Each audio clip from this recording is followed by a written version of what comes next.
nerds, what's up? Welcome to my book versus show comparison for episode 4 of season 2 of The Wheel of Time. Without further ado, let's get into it. I do have to say that nothing in this episode is in the books. And I don't mean that in a shady way. I just mean that there is no scene that is in this episode that is directly in the books. And so when I'm doing the show versus book comparison today, I'm really kind of calling out the most interesting things I feel like to talk to you guys about what's different and also maybe where they borrowed stuff from other books or how scenes have changed. But just like as an overall, no, nothing technically that is in this episode is in the book. So just keep that in mind if you're someone who's curious about that. Like none of it was in there. Okay, now we can really get into it. Moiraine has 2 sisters actually, and they're both her elder sisters. And it seems like in this one, they're kind of setting it up that she's the younger sister just based on the painting. Okay, so Moiraine severed the bond. I guess I didn't realize that in last episode. I thought she was just talking or threatening about it. This is very, very different. At this point, they've been bonded more than 20 years. So it's like just an interesting timeline thing that they're talking about, like, oh, something happened before you bonded her. And I don't know what that would be talking about, just like based on the history I know of Moiraine.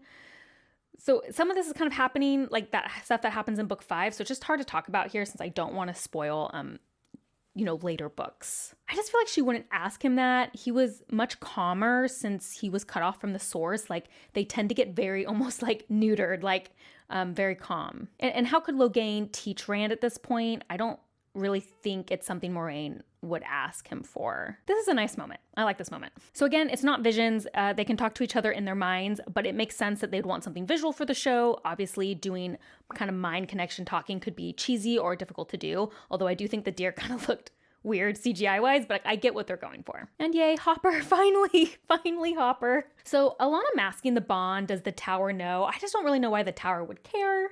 The bond is their own thing to deal with, so that I feel like is different. These scenes just would make so much more sense to me if she had the one power. I have a hard time rectifying how Moiraine would feel comfortable walking around in the current state of things without any power and any warder. I just feel like them cutting off her power, this is something that doesn't make sense. It doesn't help her do what she needs to do since she's cut off from the source, which is what she is used to fighting with. We talked about this last episode, but yes, Liandrin doesn't have a son. I feel like aging didn't feel as big of deal in the books, like not aging. So I think it's interesting that they're playing that up. I actually think it's a very interesting point to play up.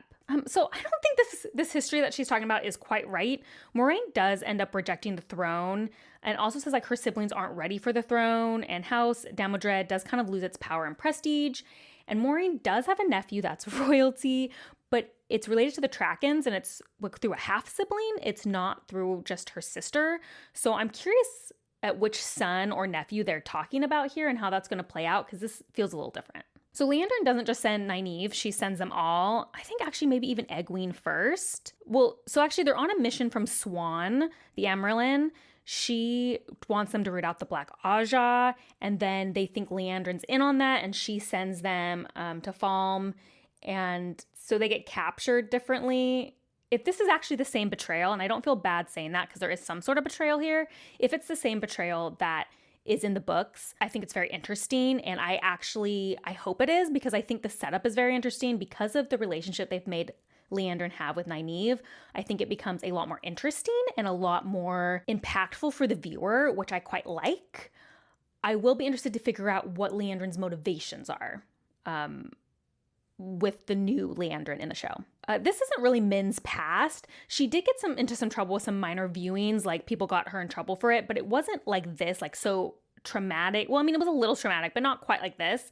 And I don't feel like she resents it as much as the show Min does. She does a little. I think she finds it difficult to deal with and disturbing sometimes, but not to get it severed or like to lose her power. And she definitely wasn't working with the Forsaken or Liandrin. So Moiraine doesn't lose the power, so she wouldn't kill Lanfear like this or, hurt her. She always has the power. So again, I'm wondering if this is taking place, for those who have read the books, I'm wondering if this is taking place of something that happens in book 5. Them cutting her off from the source, which doesn't happen in the books. Do you guys think that this is taking place of what happens in book 5? Because if so, that's an interesting choice that I don't think I necessarily agree with. But anyway, a showdown between Moiraine and Lanfear goes very differently in the books. So this black dot thing is a hint of what is to come. It is called Saw, and I will leave it at that for my book readers. A fun little Easter egg. So let's talk briefly about some things that I did like. I always want to call those out.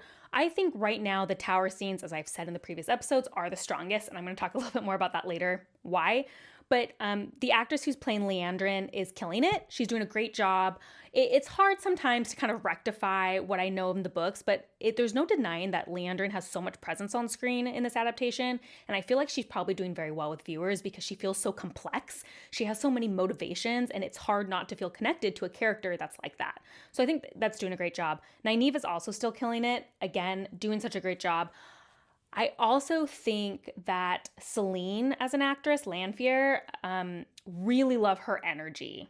So I think some acting is just really pulling the show through. And as far as adapting the Wheel of Time goes, I see the threads to how we're going to get people into the places they need to get. I saw it for the first time in this episode, like, okay, I'm seeing the vision of where we're going, so that gives me hope for some things. What I really want to talk about today, and I just feel like you guys aren't going to believe me, and that's fine. You don't have to. But I actually think my problems with the show really have nothing to do with it being an adaptation of The Wheel of Time. I actually have more problems with this just as regular TV, just as a show. It has to do with things that I have noticed about TV shows recently that aren't successful, and I'm noticing that The Wheel of Time is falling into that. So if I remove myself from the book reader and just, am I enjoying this TV? Just like as television. And I just don't really feel like I am. You know, I'm thinking about TV shows I've watched that I'm just desperate for the new episode. Stranger Things, Andor, Ted Lasso. These TV shows where the second that episode drops, I am sitting there because I have to know what's going to happen next. And, you know, I was watching One Piece the other night, and I'm not a huge TV watcher, actually. My poor husband, he always wants me to watch TV, and it's like really hard to get me like interested in TV. And I'm watching One Piece, and I literally wanted to sit there and watch multiple episodes in a row, which is not something that I usually feel. And I'm like, I don't feel like excited necessarily to watch Wheel of Time, other than that I love the Wheel of Time. So seeing the characters I love on screen is fun. But I don't feel like desperate to know what's going to happen next. I don't feel desperate to tune in. I tune in because of my channel and being a fan. And as I was analyzing why that is, I find that some of the things I complained about in Rings of Power, in some of my videos, are showing up in this show. And again, not to do with the adaptation. I actually touched about it briefly on my Andor video. I loved Andor, and I talked about how Andor had such efficient storytelling. I am finding that The Wheel of Time as a show is not utilizing efficient storytelling. To take example of this episode, the Lan, Warder, all of those scenes, they aren't telling us anything new. Now, I think character development is super important. Not everything can be plot development all the time. But in a show like this, there is a way to blend both character development and plot development together. And one of the things Andor did so excellently is that they never told you the same thing twice about a character. They were always telling you new information about a character.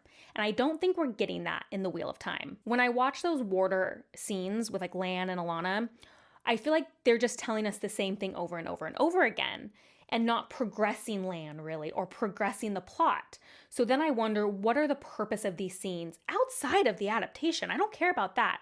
I'm talking about what are the purpose of those scenes just in the show themselves. I don't feel that plotline must be that engaging to viewers. And then we have the Rand Lanfear storyline, which reminds me a lot of what I said about the Harfoot storyline in Rings of Power, which is if you just cut all of their scenes together in season 2, what's being accomplished? What happened? Literally in all of those scenes, what happened? Not almost anything. And this end scene should be super cool. She's been manipulating Rand this whole time, and she's really Lanfear. But I can't imagine without my previous knowledge of the books, I think my book knowledge helped that scene be better than what it actually would be to a non-book reader. Because similarly, again, to how I had the problems with Hallbrand in Rings of Power, Celine/Lanfear's motivations, when you go back and rewatch, should be clear in every scene. You should see it. But I don't. It feels random.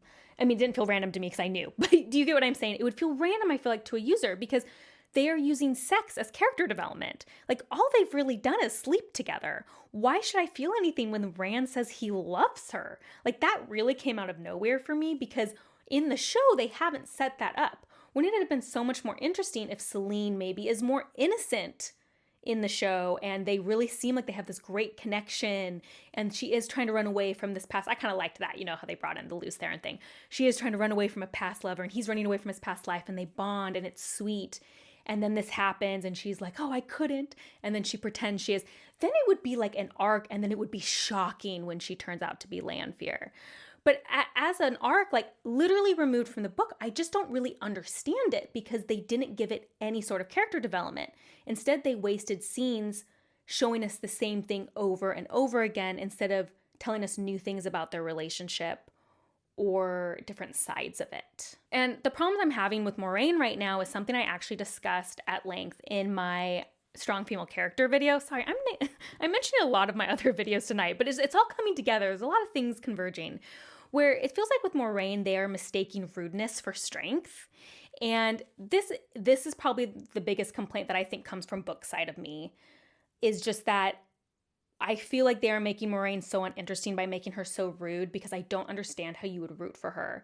Whereas in the book, Moiraine, I think, has just such a fascinating personality and character because she's the kind of person that will do anything to get what she wants or like her end goal, including being kind, including being nice, including debasing herself. Isn't that a little more interesting to see that contrast instead of just being rude all the time? And in fairness, a lot of people in my life know that I, love Wheel of Time. So I have a lot of my friends who have never read the books, know nothing about the books, texting me about their experience. And 3 of my separate friends who have not talked to each other have messaged me going, is Moiraine this rude in the book? Why do you like her so much? Like, she's so unlikable. I don't like her. Is she this rude? I don't get it. Why is she being so rude? And I'm like, okay, so it's not working for non-book readers either. She's not likable. And in the book, she's likable. And so again, that mistaking, like she's strong, so she's rude, it just doesn't make a ton of sense. And I also don't think it makes sense with what they have set up in the show, which like Lan and Moiraine, I actually thought they did a great job on their relationship in season 1. And then they've just kind of like thrown it all away in a way that I don't think is necessarily compelling or serving the story. Okay, so I totally forgot to deliver on my promise when I said I would talk about the tower stuff later. What I wanted to say was simply that Liandrin and Nynaeve's story is the only one I'm really eager to watch at any point anymore because I feel like they are getting so much character development that I feel connected to them as characters. But because I feel like the character development has been so repetitive or lacking for so many of our other characters in the show, I have a really hard time feeling connected to those characters, which is why I think my interest is waning in the show. Obviously, I have a connection to those characters from the book, but it's not enough when I want to feel connected to the people on the screen. And right now, I feel like so much time is being poured into Liandrin and Nynaeve. I feel something, and I enjoy those scenes a lot, and that's why I think the tower in general is working so much better for me in ways that the other storylines simply aren't delivering on. So, all of those, if you'll notice, really aren't complaints about it being an adaptation or not, the changes or not. I'm confused at the narrative the show in itself is trying to give. And I'm just not feeling like super motivated to watch. I think I'll still watch. I am curious to see where they're going. I think if this season continues to kind of have this confusing storytelling where I don't feel like anything is going anywhere and it's wasting a lot of time, I probably would not watch season 3. Not in an angry way. Not in a, I hate this and it's ruining my favorite series kind of way. Just in a, I am bored. I don't really think it's good storytelling sort of way. And so I'd be really curious on your guys' thoughts. I know a lot of you are really angry at the show. I'm talking about people who like are really, you know what? I'm in the show's corner. I am. I want it to succeed. I want to enjoy it. I really want to enjoy this show. It's just that I'm not in any capacity, whether it's the books or not. And that's kind of where I am right now. And I apologize if this is a downer because I know a lot of you guys come here because you want to celebrate and how much you love the Wheel of Time. But it's just not doing a lot for me. And I'm sorry. I'd love to know your thoughts. If you loved this episode, I still want to hear about it. I'd love to talk about it. If you think that there is a purpose and that these scenes aren't repetitive, I'd love to hear it. Help me see it differently. I truly mean that. And I will still be doing this for the future episodes, so please subscribe and follow along if you want to hear more of my thoughts on Wheel of Time, especially season 2.